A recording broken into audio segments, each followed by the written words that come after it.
Renewed concerns this afternoon about the impact the current spike in COVID-19 cases is having on hospitals. There are also fears that the situation could get worse as the country battles the fourth wave. The matter was raised on the morning agenda on Power 106. Codian Barrett reports. There's a dire need this afternoon for more beds to treat COVID patients across the island. But until they are made available, hospitals are being pushed to the brink due to fourth wave of the coronavirus, and things could get worse. It means that if you come to a hospital where you have COVID and there are no COVID beds, you end up sitting in a chair or occupying space in the accident and emergency until a bed becomes available. So it is a really very bad situation. Hospitals across the island have been plunged into emergency mode, with the health ministry asking patients with emergencies only to visit health facilities. Hospitals are now seeing a number of patients turning up with emergency cases. We have persons who may come in for elective cesarean sections, and they are scheduled to have the section today. But they went into labor yesterday, so they automatically become an emergency. And that is we're going to see a lot of that, because there are a lot of cases that we consider non-emergency that can turn within just a few hours. And with more youngsters being affected in this fourth wave than in previous waves, health experts are raising concerns about multi-system inflammatory syndrome in children. So in years gone by, up before 2020, we never had wards dedicated to COVID. So we now have to have wards, we have to have intensive care unit beds, we have to have operating theaters. So all the different areas have to be repurposed now.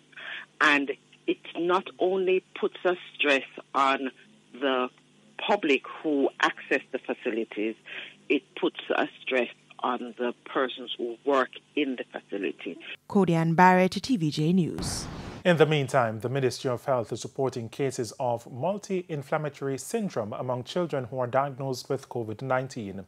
Speaking at a recent COVID conversation, Chief Medical Officer Dr. Jacqueline Besesa McKenzie said the ministry does not have the exact number of children affected. However, she said the necessary testing capacity is in Jamaica to diagnose these cases. This is another reason why persons should not believe that we should just allow Omicron to fly through, because there is the post-COVID complications, long COVID syndromes that span a wide range of specialities and can affect any age group. And right now, we are planning that we probably will see more of this syndrome coming out of this surge. Multi-inflammatory syndrome is a medical condition where different body parts can become inflamed. This includes the heart, lungs, kidneys, brain, skin, eyes, or gastrointestinal organs. The Kingston and St. Andrew Family Court remains open for emergency matters only. The family court was closed last Monday due to COVID-19 cases among its staff members. Emergency matters include children in conflict with the law, maintenance matters where children are approaching the age of 18 and an extension is being sought, domestic violence matters, and matters under the Child Care and Protection Act. The Court Administration Division says cases of domestic violence can be reported at the nearest police station. 546 persons are now hospitalized with COVID-19. 61 of the patients are critically ill and 27 severely ill. The country recorded 1,117 new COVID-19 cases on Sunday from 2,253 samples. The country's positivity rate is now 48%. 5 more people have died from the virus. The country's death toll is now 2,253. 1 death is said to be coincidental, while 6 others are under investigation.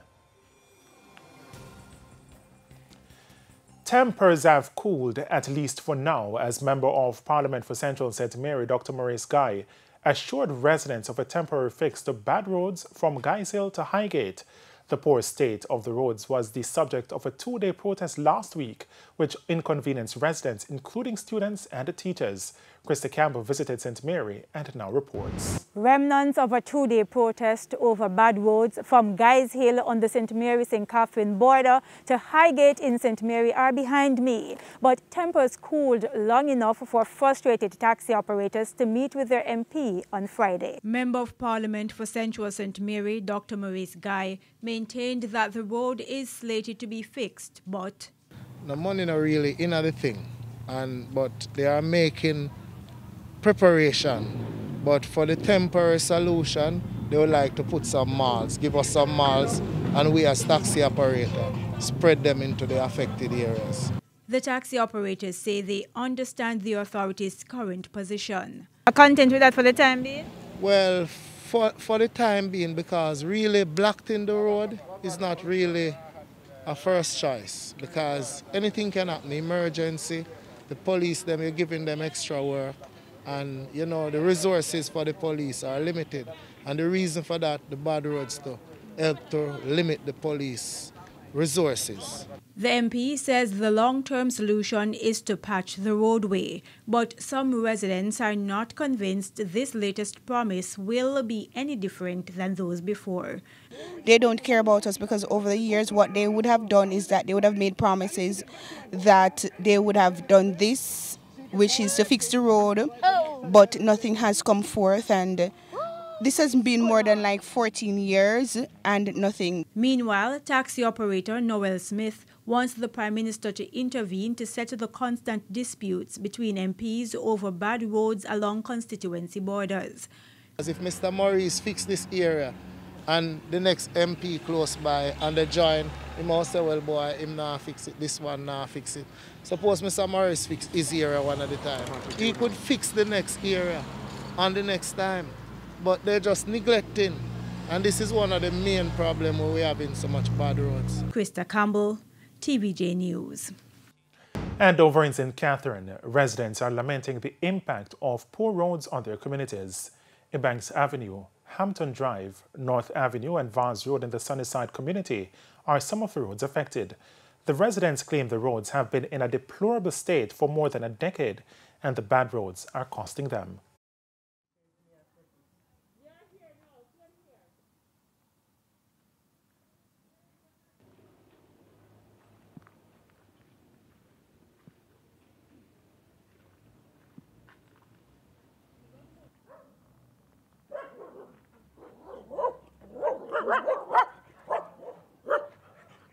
Now, they say when it rains, the roads become impassable.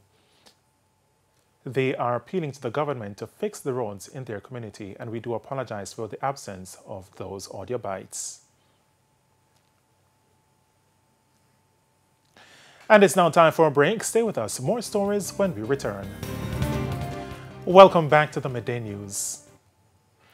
Motorists in St. Thomas took things into their own hands and debushed lands along the Lloyd's main road in the parish. The motorists parked their cars along a section of the roadway and went to work for several hours with their machetes and power saws. The work crews included taximen. Other motorists who had to slow to pass the work area commended the men on the initiative.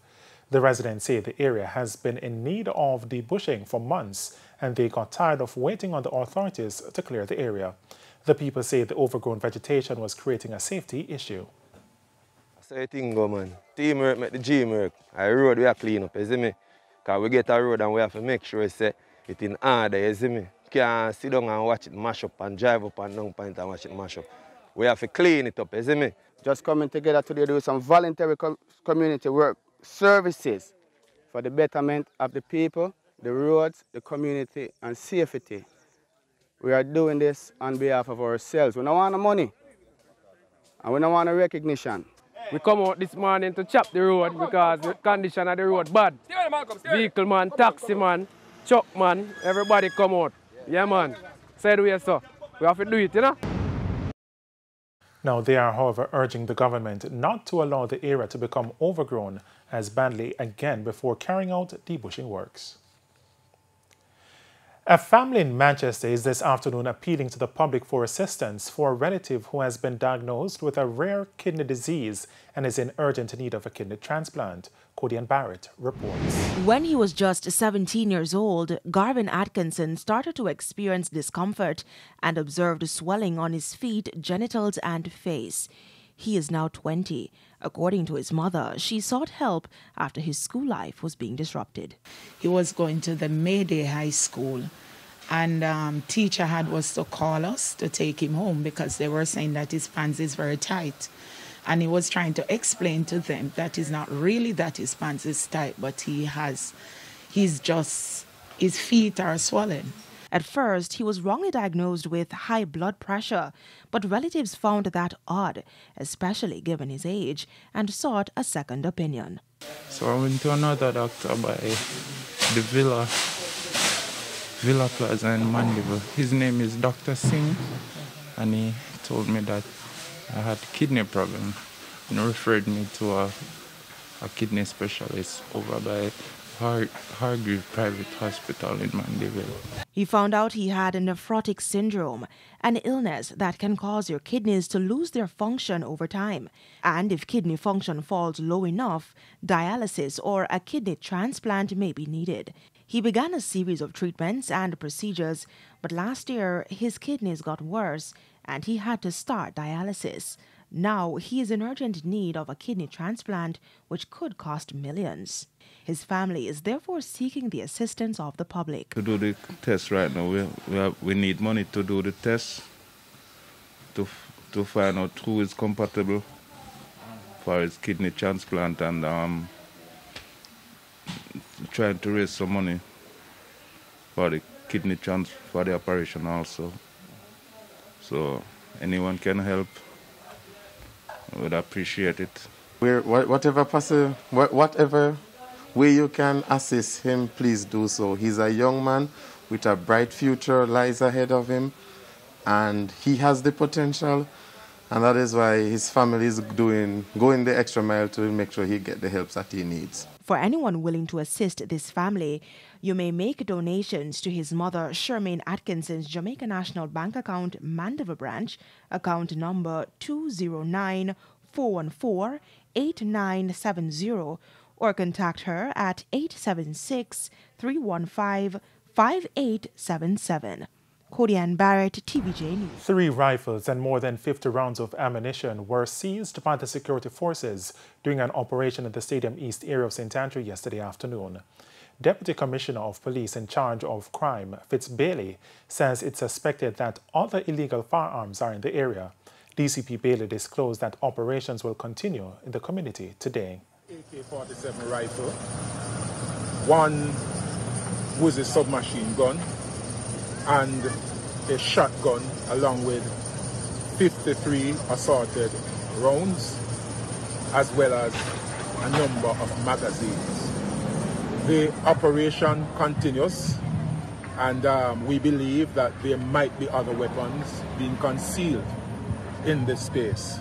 What we are faced with as a society is not a normal situation.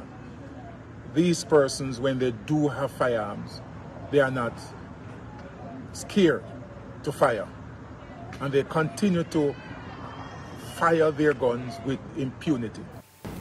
And it's now time for the Business Minute. Here's Cody and Barrett. In the world of business, SSL Venture Capital Jamaica Limited, SSLVC, is now considering an offer by private company Microfinancing Solutions to pay less than 1/10 the market value for full ownership of SSLVC. Microfinancing wants to pay $38 million for the 400 million units. The shares are worth $512 million on the stock market. They trade at approximately $1 on the market from 90 cents at the start of the year. The Bank of Jamaica has extended its waiver of fees charged to participants in the JamClear RTGS system.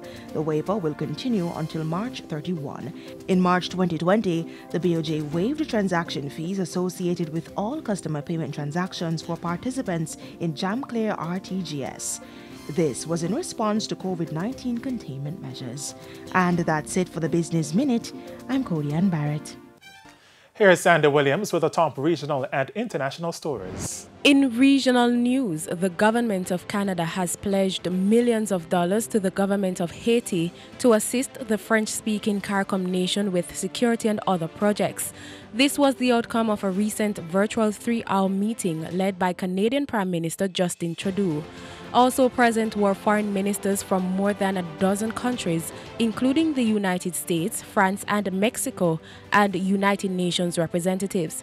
Canada pledged $39 million, while other countries promised to improve Haiti's security to support efforts to hold successful elections. The nations also committed to boosting Haiti's national police as it responds to spikes in violence, brazen gangs committing kidnappings, and at least 20,000 residents left homeless due to turf wars. On the international scene, UK Prime Minister Boris Johnson has warned Russia that invading Ukraine would be disastrous and a painful, violent, and bloody business. Speaking as the Foreign Office pulled some embassy staff out of Ukraine, the PM said the situation is pretty gloomy, but war was not inevitable. He said the UK was leading on creating a package of economic sanctions against Russia. Mr. Johnson added that defensive weaponry is also being supplied to Ukraine. He said the UK stood foursquare with the people of Ukraine. Russia has denied plans for military action, but tens of thousands of troops have amassed on the border. And those were the top regional and international stories. I'm Sandy Williams. And before we go to the break, the police have found another illegal firearm in Stadium East St. Andrew. Deputy Police Commissioner Fitz Bailey confirmed the finding this morning. DCP Bailey told TVJ News that an operation is ongoing in the area. Yesterday, the police seized 2 rifles, a shotgun, and more than 50 rounds of ammunition in Stadium East. And it's time for another break. Welcome back. It's now time for Midday Sports. I'm Simon Preston. West Indies T20 vice-captain Nicholas Pooran says he was encouraged by the batting displays of Akil Hussain and Romario Shepherd despite their 1-run loss to England in the second T20 International in Barbados on Sunday. The Caribbean side, who are struggling at 98 for 8, chasing 172 runs for victory, were restricted to 170 for 8. Hussain made 44 from 16 balls, while Shepherd added 44 from 28.